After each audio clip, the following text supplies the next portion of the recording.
we are live. Live. What is going on, everybody? Coach Marco here. Coach Joe's going to hang out. You see he's fairly occupied. Yeah, it's not yet nap time for Hazel, so I'm here, but in limited fashion. But I'm here in some ways. Here's how I want to start off some of these episodes, just to make sure that we're in the clear here. Oh, there you go. This way. Jack's out. Bang. Oh, can you see him, Joe? A little bit. A little bit, yeah. He looks cozy. You got a reflection in there. What's going on with that? Oh, man. He's cozy boy. Jack is safe and sound. That means the podcast safe and sound. But it's not going to be a typical podcast here. This is the Monday Madness. Just an idea I have about pretty much shooting the shit, talking about something I'm really good at and passionate about, which is geeking out on programming and talking about fitness and talking about workouts, specifically workouts at MFP. So, yeah, it's been a good day so far. We are in the Service Cup week of MFP. Pretty good day going on here. I think Jack, though, is like you just saw the Jack breakdown last week of when we were playing around with the footage and the cameras here, and it's dude, he's teething hardcore right now, and he's got and you kind of saw a little bit of her. I talked to him maybe last week, but he's got a buck tooth coming in. It's like these ones aren't like, I think they're starting to break through, but it's this buck tooth to the side on his right. And I just can't wait till it breaks through, because he's gonna look like such a ding dong with that one. Yeah, it's just chaos until then. Did Jack do today's first Service Cup workout, or did he not do it yet? Dude, he's doing all forms of CrossFit right now. It's the living room is literally turning into a miniature CrossFit gym. I literally ordered like these soft blocks so we can start climbing around. Like I have to get a fence and barrier, like these little fence and barriers I got to construct.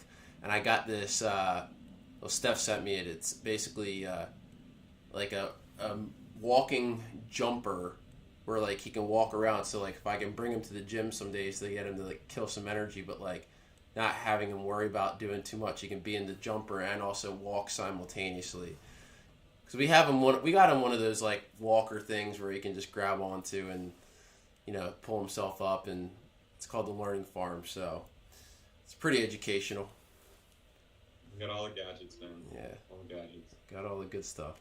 I'm also rocking the OG MFPT back in say 2018. It was one of the first renditions here of the MFP gear and apparel. Hopefully we're going to work on some new gear for everybody at the gym. We're going to try to get some cool t-shirts, some limited time stuff here, and just expand your horizons of apparel as we expand your horizons of fitness programming with our Monday Madness. And I like to, again, give myself a little credit here.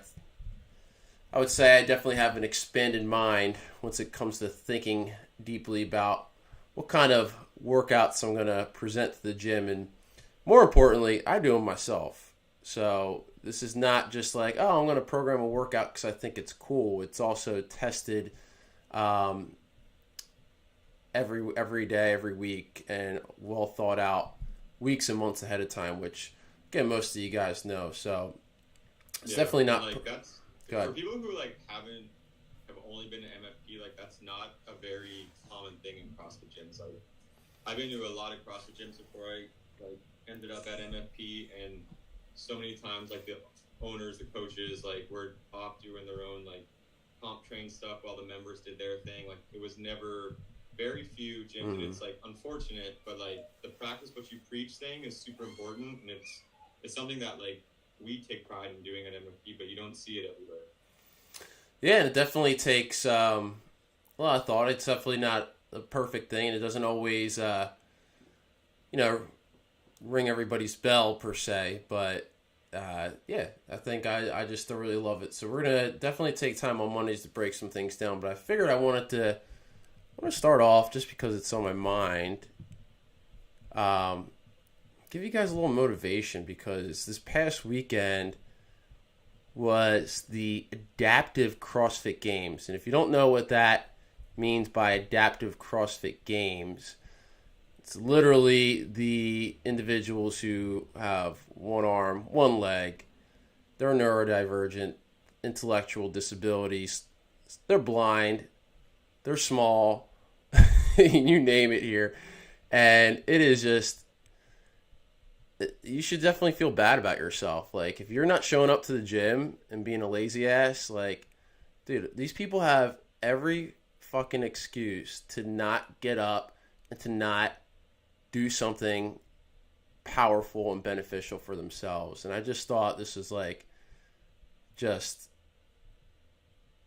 like, look at this chick here.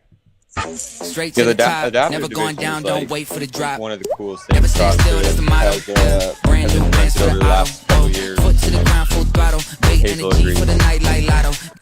Straight. If anyone's like, watching these people here in are awesome, chat, man. let me know. We got one viewer here. Let me know. I think because when I play, we're still figuring this out, but when I play audio from the computer, like a video like this on Instagram from my web feed, I think it, from the audio from the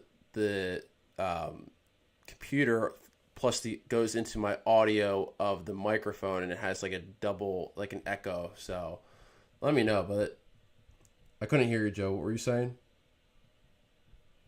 I was just saying, like, that the adaptive division is like one of the coolest things CrossFit has done over the last few years. Look at this. And like, these people are badass, man.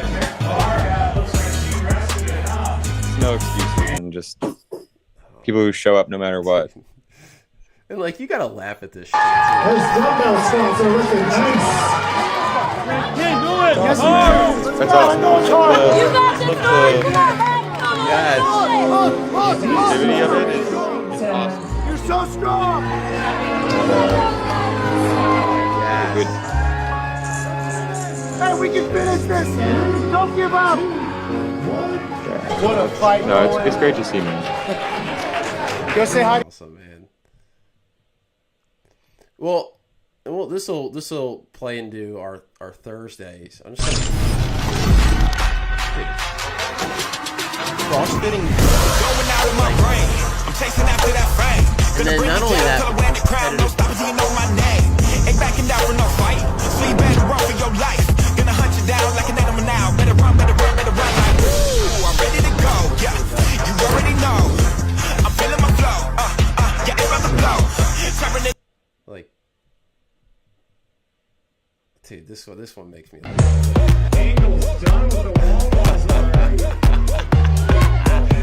He's killing it, dude. That's awesome. Yeah, I mean, they have His handle is called Mini Fireman. Like, that's embracing your gifts there that you got there, dude.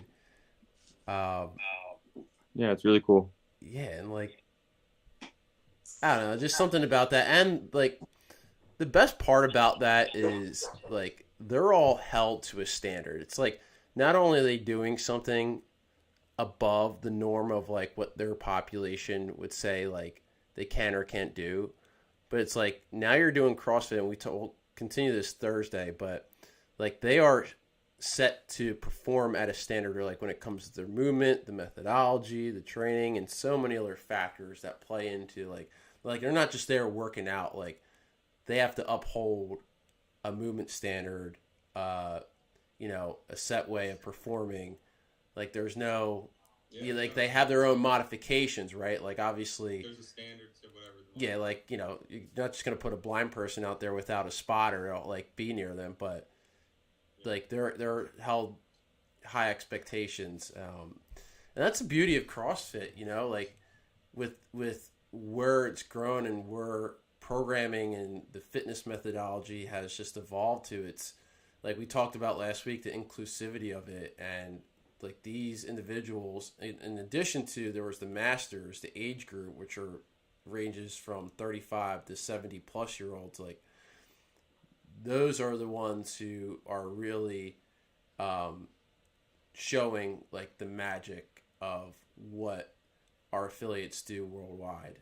And you see that obviously at MFP. If you're looking at the age range, it's not just, what people might think in terms of like high level performing individuals. Like it's a very broad range. So that's what makes it fun. That's what makes it unique. All right. Let's do this here. Bang, bang. All right. So I figured, I'm going to open this up a little bit. There we go. Oh, yeah. Oh, cool. See, dude, look at me. I'm figuring this shit out, dude. Yeah, man, you're a live streamer. Getting spunky. So the concept of Methods of Madness here is we are going to talk about the workouts from the previous week at MFP. So what did we do the week prior? We'll talk about how that flowed. What did I like? What didn't I like? What is going to continue to be progressed on, and then we'll continue to move into the week of like what to expect, and then we'll follow a breakdown of that week the following week. So, yeah, let's get into it. So Mondays, right here you see last Monday. Just a little bit of clarity is it's a continuation from programming in the summer. Summer was definitely steamy. It was hot and steamy when it came to the workouts in terms of time domain. So we were doing intervals, but with a 1-to-1 work rest ratio. So if you see last Monday, it's a 1 to 2. So you're resting half the amount of time that you work now. In the summer, you were resting equal amount of time, but we were doing more rounds and more volume. So that messaging means that we're going to bring down the volume. We're going to ramp up the intensity, meaning the effort that you're putting in terms of like transitions, like quicker transitions, trying to actually move at a faster pace, while also being mindful of like being efficient, right? The efficiency of the movement, which is what we talk about in the warm-ups and all that, really plays a factor into it. And it was only one piece. So because we have that little extra time on Mondays, we are now able to add in a little bit extra here at the second part of the workout, which in the fall will be all skill-based progressions. So basically we're not worried about how fast we move per se. It's more about the positions that you get your body into with gymnastic skills and being a little bit more intentional and thoughtful and mindful through that movement pattern. So I thought last week's Monday workout went very well in terms of like what wanted to be achieved, which was a little bit more fatiguing. Those kettlebell swings directly into the carry. So you held one kettlebell swing, grabbed 2 kettlebells, walked. And that little combo was just enough to kind of like spike your heart rate for half the amount of that interval, which is about like a minute. And then we went into the shoot-throughs, which is really just about midline control, stability. And I was telling my classes, like, the shoot-through is one of the most undervalued gymnastic skills. I'd say it's a regression to an L-sit almost, because your feet rest on the ground and you jump them through it, but you have that difficult part of jumping back where you got to engage your upper body in midline and pull yourself back to an active plank, which is usually where we can see where your midline deficiency is. Like if you jump back and your midline sags a little bit, that's something you want to be aware of. So really just getting reps. I think all the classes did a really good job in terms of like scaling the stimulus correctly for getting all ranges. Like everybody was pretty much getting, about 45 seconds at least of shoot throughs, even towards those like end rounds. So again, wasn't very metabolic, which was the idea. I think really wanted to start off last Monday with a little bit more, just like a pump almost, a little bit more in the upper body. But again, the lower body works hard on that carry. Skills, 3 sets. So the L-sit, we did a ton of L-sitting in the summer, and I've always programmed a lot of L-sits, but trying to get you guys to commit to a progression where you can be on your object, parallettes, blocks, whatever, for 30 seconds in a row is a little bit new. We maybe do like 10, 15 seconds in mini intervals. Now it's like get one big chunk, so you might have to scale your progression a little bit more to get yourself there. So really enjoyed how that worked out, because I was definitely feeling it. Like those last 10 seconds of that L-sit really working. Joe's not here, so we're going to hang out for a second. All right. And broad jump in the 180 turn. Some of you are probably like, we've been doing a lot of these broad jumps into the turn. Gymnastics, I would say jumping and landing skills in terms of like power development, in terms of the fitness skill development that you get in terms of the 10 components. The broad jump into the turn specifically has a high transfer to like neurological development and cognitive development, meaning how your brain is able to withstand the landing, jump vertically, getting the turn at the same time. And the big theme is when we do our jump work on these Monday skill developments, which you'll see, maybe bi-weekly with some jumping, is you got to do it with a little effort, all right?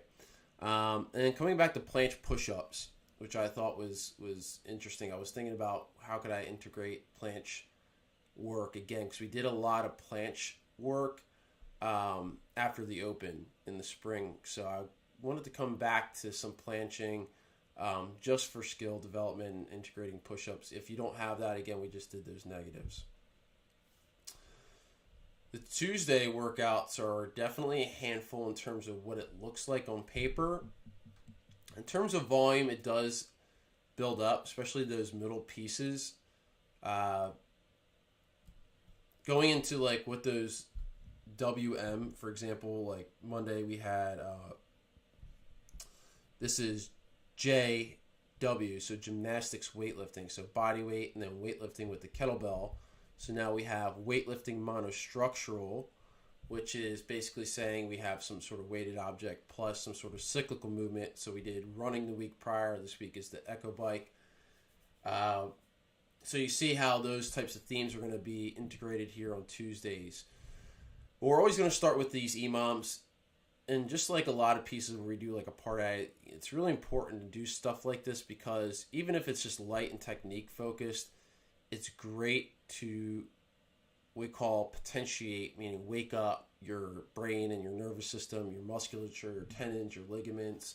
So it's a really good start to the workout. It's very low volume, so just do 1 and 1 on the minute for those first 10 minutes.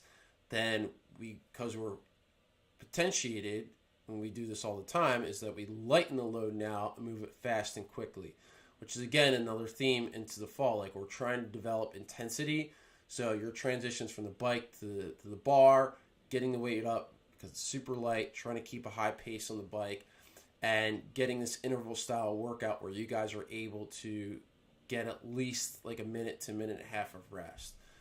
For the most part, I think that went really well. It was definitely that third 6-minute round was feeling like it was almost on the cusp of like, this might be a little too much, but it ended up being just the right amount in terms of dosing, I thought, and there's a little rest in between. I know you guys are a little smoked doing that last part of the positional accessory, but and again, it's also, I find, like, even after doing like some hard metabolic type stuff, it's good to do some sort of movement after, even if it's not heavy like it's prescribed there with the push press. It's a good way to get things flushed out. So even if I'm really hurting after that part B with the middle rounds, do some sort of light movement just to get the musculature going, because again, it's going to help with the recovery process, the next 6 to 12 hours. So really good opportunity to make the most out of those, very small reps and sets at the very end. And I definitely like the snatch progression here. Definitely 2 days with a little bit more upper body, but I think the lower body was hit pretty well. Yeah, and that's kind of like where my mindset goes. Like, we're not going to do, squatting Monday, right? We got it Tuesday. And then it's a little bit more hinge focused Wednesday. And so we did a little hinging on Monday, but because you have that one day in between, I think that goes really well. With just enough recovery time, and we're getting a completely different stimulus in terms of the sandbag versus kettlebell. Kettlebell stays above the knees. The sandbag is going to go all the way to the ground.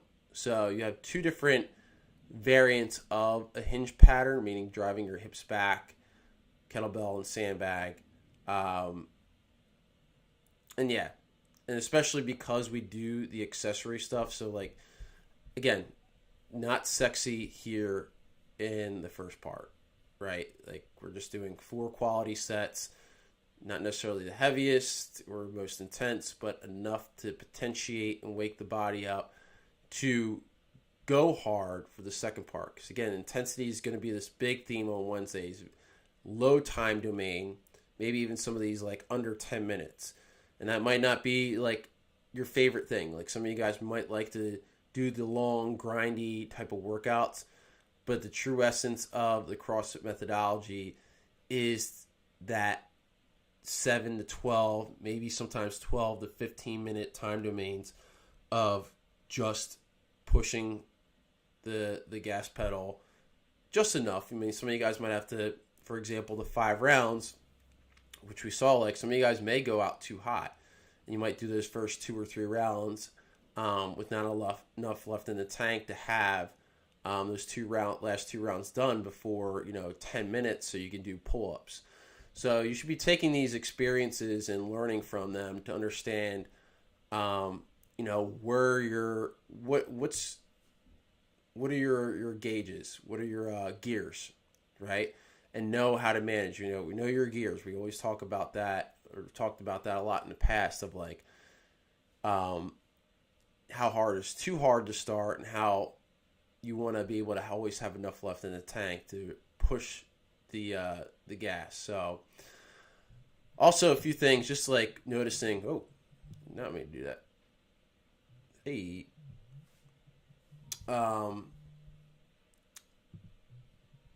live caller. The 4 sets here. Oh, I almost had a live caller for a second. Hold up.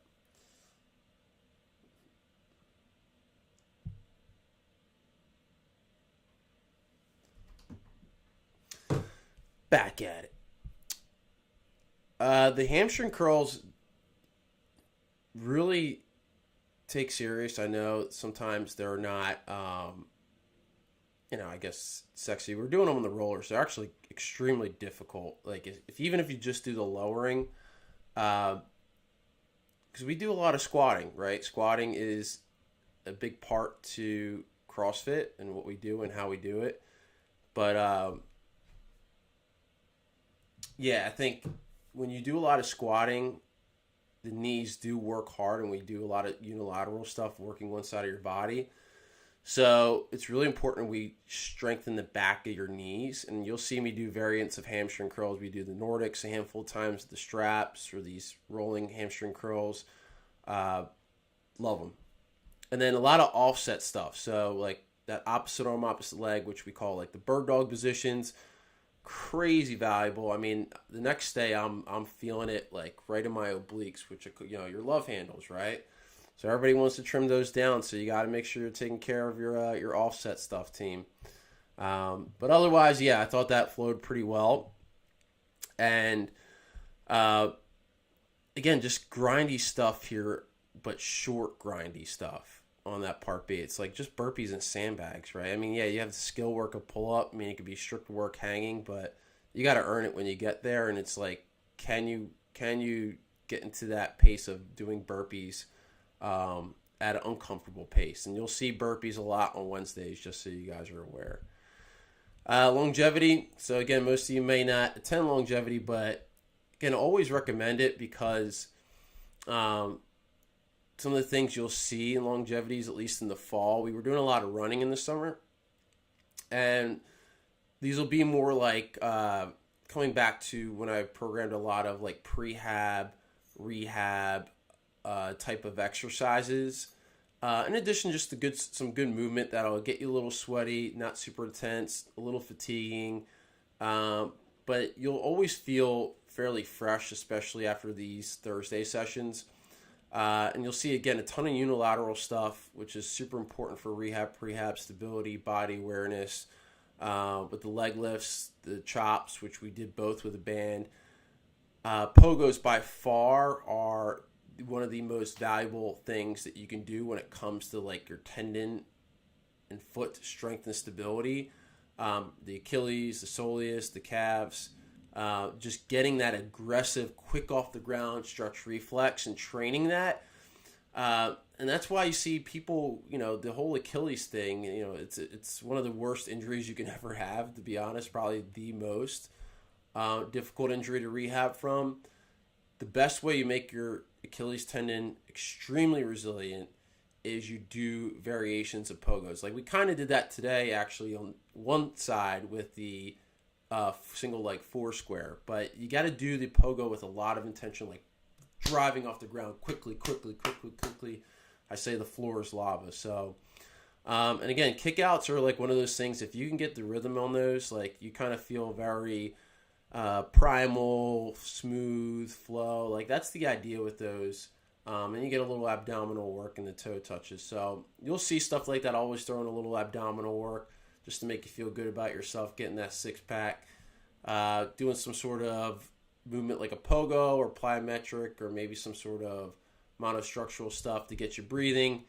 And then, definitely take note of the unilateral work we're going to get into on these Thursdays. And again, that time domain is now 25 minutes. So we're going to take a little bit of time to review the movements before we start versus the summer where I kind of just like threw you right into it. So you'll still get sexy flexi time, still get that meditation work because it's, again, super important we do some restorative work in a well-rounded, well-thought-out program.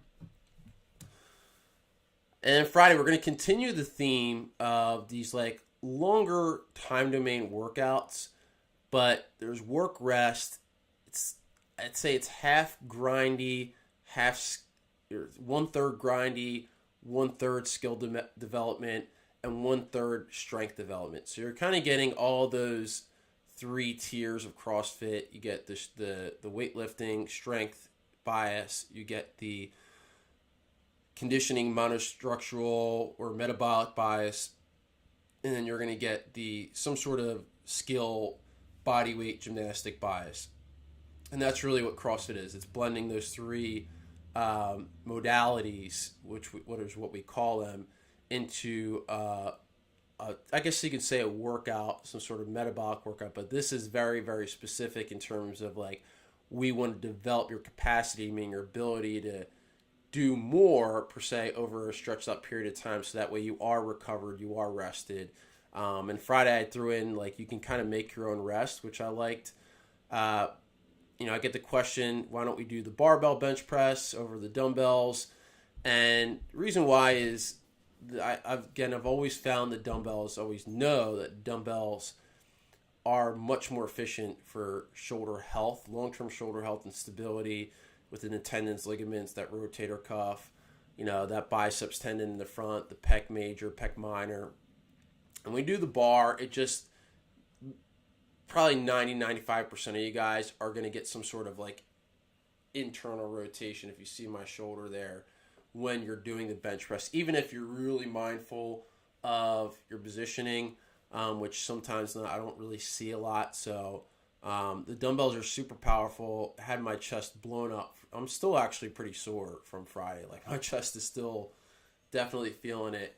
So I liked the dumbbells. I liked the 6 reps. I felt like that was a good enough of a rep scheme with that slight tempo in there to maintain a heavier stimulus. So we're going to see that Friday. You're going to try to get something heavy there. Again, trying to build that strength within an upper body, lower body, whatever progressive movement we choose. Like the last week we did squatting. You have the lunges in the sled that kind of spike your heart rate, lower body focused. And then we have upper body pull, strict gymnastics with the toes to the rings. That had you guys work on catching your feet. right? Because it's so easy. You're going to avalanche after, 4 of those reps in because, again, it's strict. It's pulling even if you're scaling with a knee raise. So if you have something to catch your feet, you're going to most likely avoid that little backswing or kip to get yourself up in the next rep, which was intentional.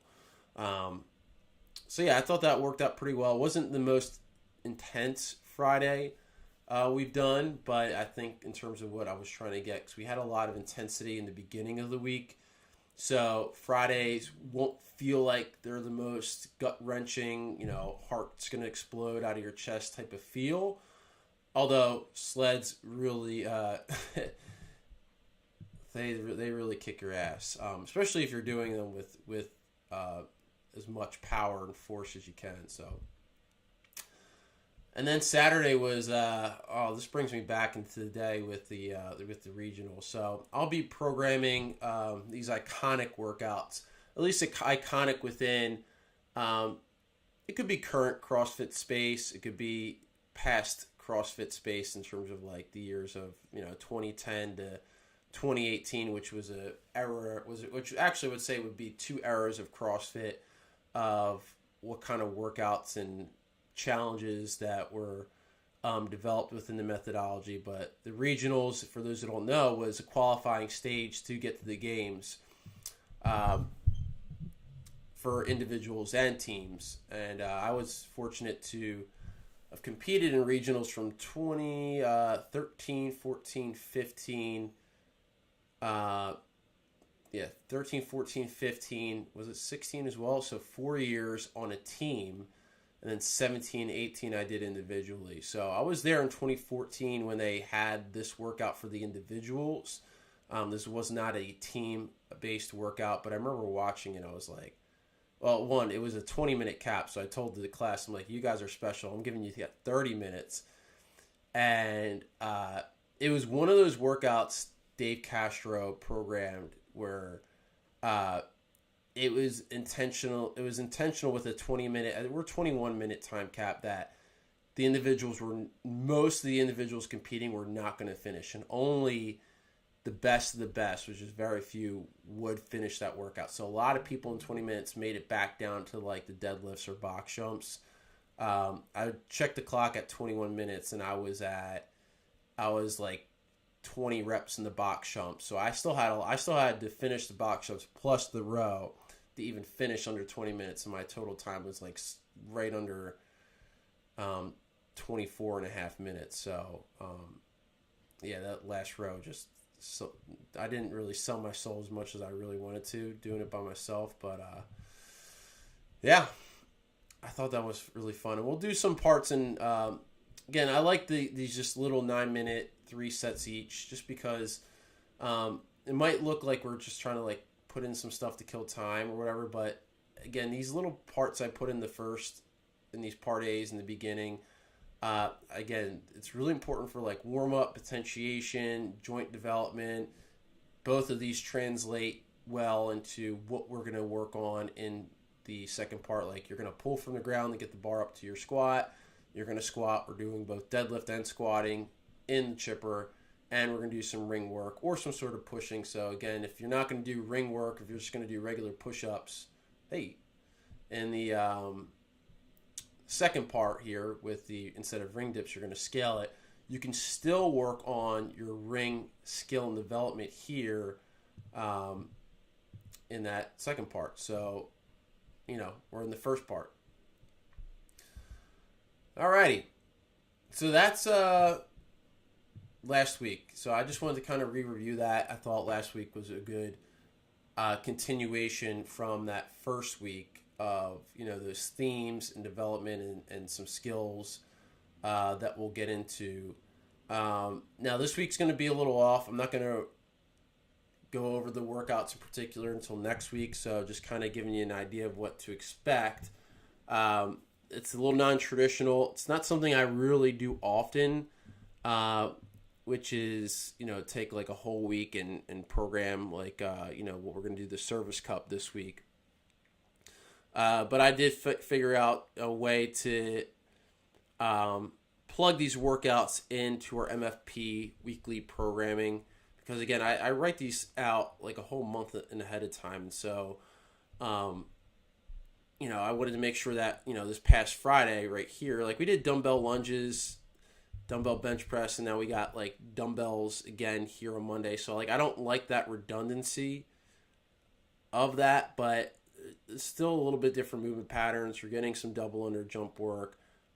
This is probably the best place in terms of the week where I thought this would fit out really well. So yeah, I did it at 4 o'clock this morning. Tried to push it pretty hard. I'm like, I get to be like, you know, I do 4 a.m. so I'm better than you guys. Kind of like the 5 a.m. club, right? It's like, you know, we do 5 a.m. You know, we're cooler than everybody else. Or everybody's got their own class times, right? But like, I get to start my own cool club of when I do it. So I actually posted my score. So I would recommend this week you guys get into the habit of posting your score. The second part is definitely a chunk of time. So make sure you guys, if you want to get all 3 sets done, probably you got to move a little bit, but it is quality based. We do want to continue to work on wall walks, continue the jumping and landing. Oh yeah, tomorrow is going to be it's going to be a little doozy. I think it's, if you look at that second part there, the toes to bar, the hanging work obviously is going to be your limiting factor. That's a big chunk of reps, even if you're scaling.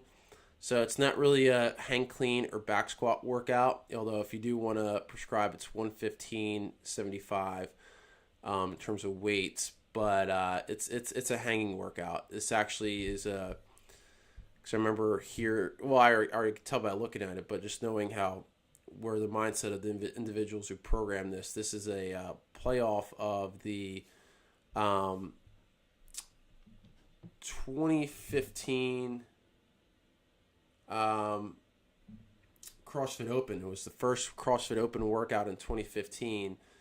It was a 10-minute AMRAP. It was 5 snatches, 10 deadlifts, 15 toes to bar. So it's like grip, grip, grip. So hang clean's a little grippy, but you go overhead. The squat, there's no grip, and then hanging on the bar is grip. And then we went into a 5-minute max rep of a clean and jerk. So this is just a max clean. You can squat or power it, but you only got 5 minutes. So just looking ahead here, like you're gonna want to know with this first part here, the first 10 minutes, like what I'm gonna be able to potentially do here, because you're gonna be fatigued, you're gonna be tired, you're gonna be fatigued in your grip, and then maybe fatigued just in your overall body of going into that max clean. So you're going to use that first part to kind of feel things out, build up, get the body moving, have an idea of what kind of weights you're going to work for the second part, make those feel light, and then have a goal for that max clean, for that test. And then, we'll do some squats at the end here just to kind of flush out the legs. Taking a little break on Wednesday. If you guys know, I sometimes will change workouts as the week goes along in terms of like maybe some reps, maybe a movement, maybe the flow. Because again, I'm testing these myself and playing around, and I go by like, oh, how do I feel this day? I'll know exactly how to maybe manage the next day if I feel like something's, again, redundant or too redundant. Not saying completely redundant. Sometimes it's okay to do, like we're doing overhead here. We did overhead with a snatch, dumbbell snatch on Monday. So that was unilateral. This is bilateral with 2 kettlebells, so, and heavier. Good accessory stuff for the knees, adductors, midline. Not a very intense workout. So we're going to switch the flow this week just because we're doing the Service Cup. Again, think of it as like I guess you can think of this week as an evaluation week, right? You know, having not a deload, but it's some sort of testing week where, again, these workouts, even if you're not signed up to do the Service Cup, you can get a good idea of like where you stack up, because these aren't very high skill workouts, but they are very just classic CrossFit go. Can you push your pace? So we'll take a little break here on Longevity Day. Just to do some isometrics, get a little shoot through parallel work, some jumping, landing, some shoulder runs. We'll get outside, some mobility work in the spine, and then that again, go workout. Like I'm saying here, the thrusters burpee they're probably gonna, not probably gonna. It's gonna sting, right? That's just that's a hefty combo there. So we are gonna do this first part. You might be like, oh shit, I got to do all this before this, but I promise you, this is gonna work really well. You're not gonna be like over fatigued going into the Service Cup workout, and it should make that bar feel super light. You're gonna go fast. Send it. Don't be shy. I know it's a little scary, but yeah, I'm excited to test that one out. Because it's that extra 9 there, by the way, is not typo. It's 9 and then do another 9 and 9. Why? Probably because 9-6-3. It's like 6-3. It's just like too much transitioning. Like just do another big set of 9 and make it hurt. So, all right, and then the fourth workout you got to go long. So if we're having a test, we have Monday, 6 rounds. It's going to be long for some of you guys because of the dumbbell weight or the skill of the jump rope. But let's just say most should be around 10 to 15 minutes. We have that 10 to 15 time domain. We already have a 10-minute time domain, but there's some skill development in there with the toes to bar, some of that gymnastics. We have a heavy lifts test. We have Friday, which is going to be like ideally 7 to 10 minutes. Maybe for some who are really fast, sub 7 minutes. And now this would be your longer test on Saturday, which is the row and farmer carry. So ideally this is going to be, within that, obviously it's 20 minutes, but we're trying to keep you guys flowing for that time set. So we'll do a little jumping and some handstand walking. So I'm going to be excited to break those down. Yeah, just stay tuned. We'll break those down next week, and then we'll talk about the following workouts. So that's all I got. All right, just a little geeking out. I like to geek out with workouts. I'll probably go more in depth as I go, as my brain starts to wake up a little bit more throughout some of these days. But yeah, that's it for the Monday Method to the Madness. Keep tuning in. We got 4 viewers. Next time you guys, you're tuning in, write in the chat, say hello, ask questions about some things you want, like what kind of questions from your workouts this week do you want answered next week, or whatever is going on about a specific workout, like why do we do this, what's the benefit of this, or will we see this? I'll give you guys plenty of feedback. So thanks for tuning in. Peace.